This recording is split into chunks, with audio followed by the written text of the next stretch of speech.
You're listening to Travel Tips Radio. I'm Steve Dahl, and on the show with us right now we have Mr. David Friel. David, how are you? Good, Steve. It's a pleasure to be here. I'm talking to NetTrav's editor-in-chief, David Friel, who is both a seasoned travel writer and a seasoned world traveler.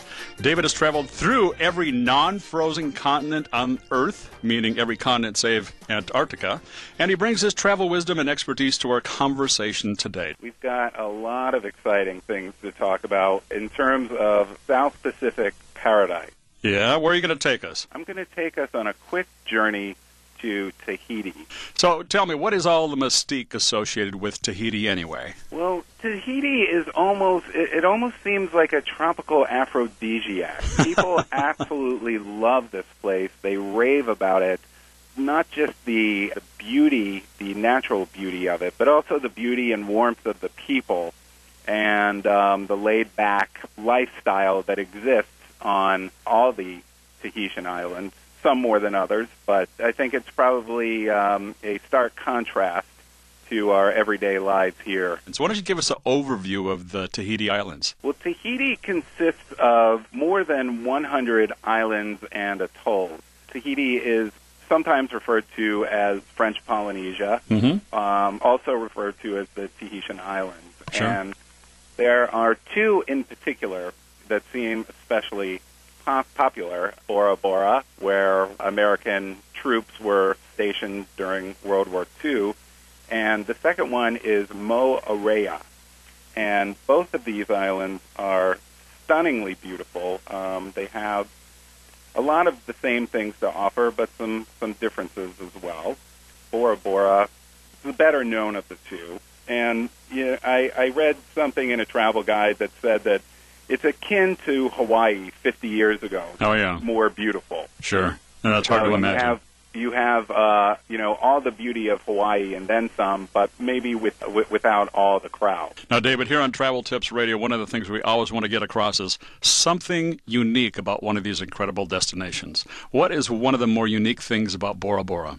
Something that people who have been there talk about a lot is the lagoon in Bora Bora. And, it's been likened to an artist's palette of blues and greens. It just makes you feel like you're a world away, like you're in this tropical paradise. Sure.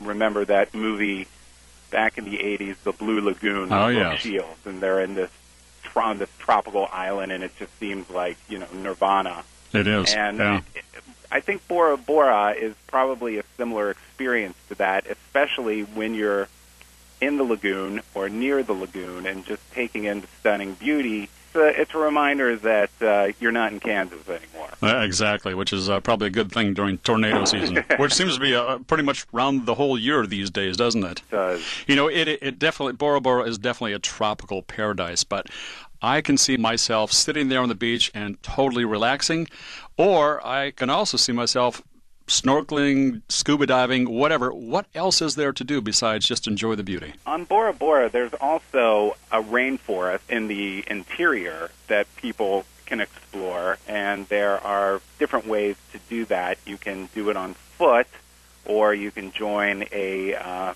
4x4 safari, and there's all kinds of exotic vegetation and animals, none of which seem to be particularly dangerous.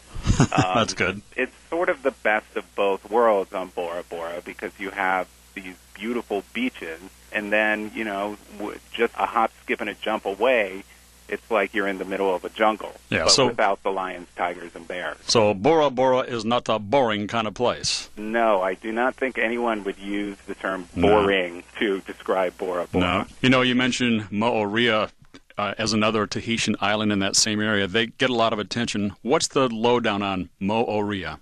Well, Moorea is, again, there are some similarities, but one of the things that you notice with Moorea, or Moorea, is this towering mountain peak that sort of, it's almost like it's the protector of the island. Sure. And it's very stark and is one of the first things you notice when you're on the island or flying into it. And the great thing about not only the tallest peak, but there are other peaks on the island, and they're very accessible. And you can go through these either on foot.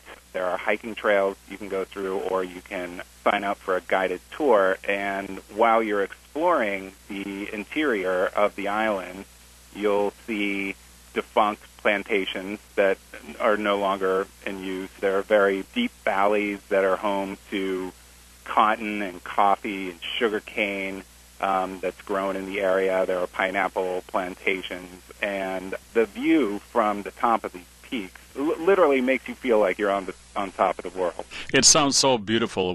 It's like you said. It's like the artist's palette for the eyeball. It's unbelievably beautiful, and people can certainly see a lot of these photos on our website anytime, because this is a treat for the eyes. There is no doubt about it. Even if you're just doing some research and you're reading about it and you're looking at pictures, I mean, it really makes you want to go, because it looks like how a lot of people would envision paradise. You have the crystal clear turquoise blue water in the lagoons. Again, it's like a slice of heaven on earth. All right, so where can people go for more information, David? You can go to nettrav.com, where we have package specials on trips to Tahiti and other amazing destinations around the world. And we also provide a lot of editorial and photographs, so you can really get a feel for what it's like to be there. Great. Thank you so much for joining us on the show.